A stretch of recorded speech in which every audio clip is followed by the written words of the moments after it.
Hello Bookish friends, welcome to my February wrap-up part 2. In this video, I will talk about the 4 works that I've finished in the second half of February.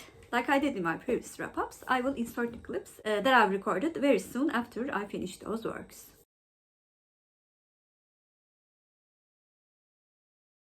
Today is the 18th of February, and late last night I finished the second book that I was reading for retroromancereadathon, hosted by Sarah and Stormi.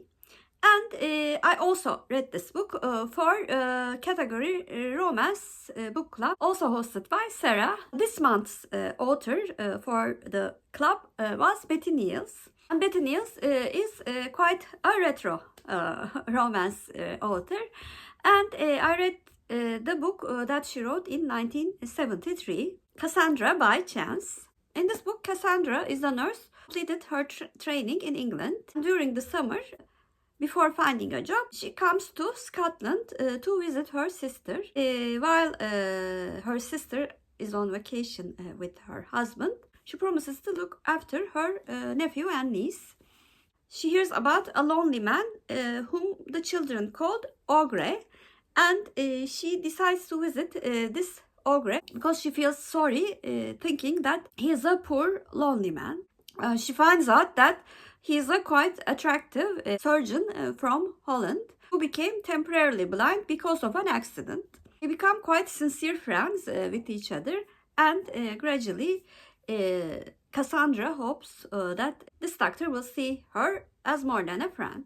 I have very different feelings about the first half of the book and the second half of the book. The first half of the book was really good, and I very much enjoyed their initial meeting, as well as the description of the island in Scotland.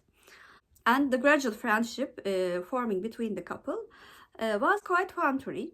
However, in the second half, because the main character kept repeating that she was plain so many times. Also, she kept ignoring the signs that this doctor really liked her, and she acted a bit stupid.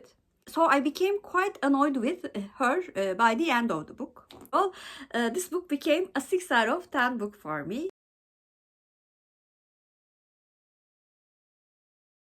Today is the 22nd of February, and I finished the book that I was reading for my in-person book club.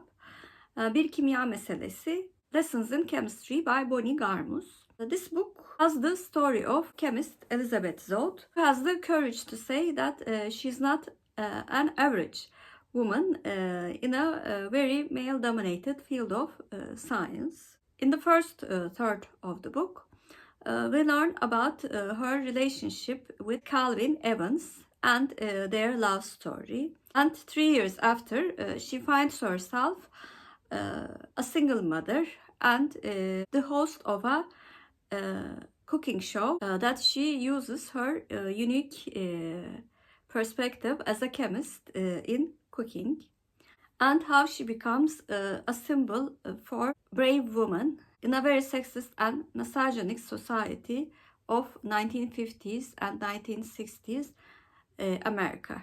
I very much enjoyed reading this book and found it very impactful as a debut novel from the author. The story was fascinating and also quite emotional. The character of Elizabeth is a very interesting character. I do not think that I would be very close friends with her because she has very sharp edges, although her intentions are not bad. To be honest, I try to stay away from those people. However, she is a character that I would admire very much, and that was the reason why I was so emotional, especially coming towards the end of the book. Her relationship with her daughter, Harriet and Walter, was very endearing. I loved their found family aspect. The point of view of the dog, 630, was something else to listen to. His comments about humans were quite accurate and on point. But there was a cuteness to it, which I loved. The book had a tempo which did not drag on any section. Although some events were a bit coincidental, I kind of like the way that it made the whole story kind of like a fairy morality tale. Overall, I loved this book, and I gave Bir Kimya Meselesi, Lessons in Chemistry by Bonnie Garmus a 9 out of 10.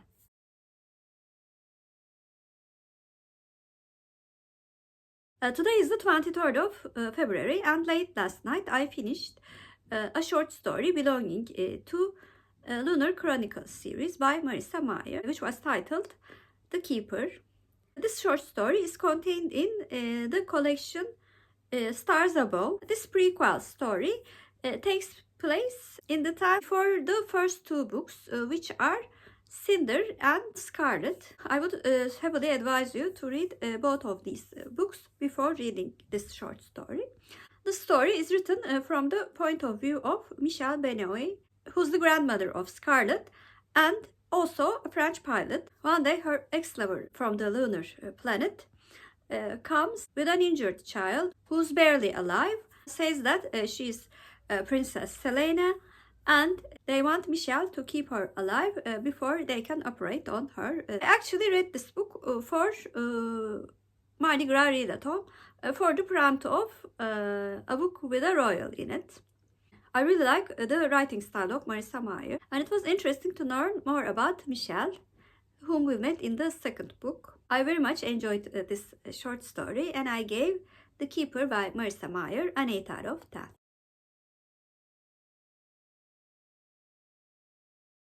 Today is the 27th of February, and I finished the book that I was buddy reading with Gaia for a month. Gaia very graciously made a schedule for us to read the fourth book in Kingsbridge series together again, like we did with 3 other books from this series. The title of the book was The Armour of Light. Like the previous books in the series, this book also contains many characters, as well as being spread in a time period of more than 30 years. So I will choose the easy way and read the Goodreads synopsis for this book. Revolution is in the air, 1792. A tyrannical government is determined to make England a mighty commercial empire. In France, Napoleon Bonaparte begins his rise to power, and with this drive, France's neighbors are on high alert. Kingsbridge is on the edge of unprecedented industrial change, sweeps the land, making the lives of the workers in Kingsbridge's prosperous cloth mills a misery.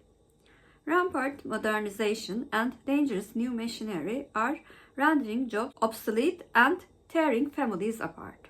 As international conflict nears, a story of small group of Kingsbridge people, including spinner Sam Clattery, weaver David Shoveler, Kit Sal's inventive and headstrong son, Amos, a Methodist small mill owner, who's determined not to make the same mistakes that his father did, and his friend Elsie, the Catholic priest's daughter, with a mission to educate the poor children who has to work in the mills to gain money for their very poor families.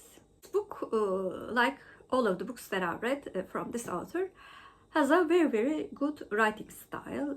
Although all of his books are quite long, I never feel like I'm reading a very long book, because the tempo of the book is adjusted very, very well. And it's also quite interesting to find out about a town's history from different periods of time. Of course, the references to the previous books are always fun to read. The characters in this book were quite likable. Even the antagonist had his shining moments in the book. However, unlike the previous books, I never felt like I was rooting for any character, with the exception of Elsie in some sections of the book. So it was a bit hard for me to fully be invested emotionally in the book. But overall, it was a very, very well written and very well researched historical fiction book. like his other works. And I gave The Armour of Light by Ken Follett an 8 out of 10. So those were the 4 works that I finished in the second half of February. Please comment down below, have you read any of the books that I mentioned in this video? And what did you think of them? If you're a new viewer, first of all, welcome. Please like and subscribe. Hope to see you very soon. Bye.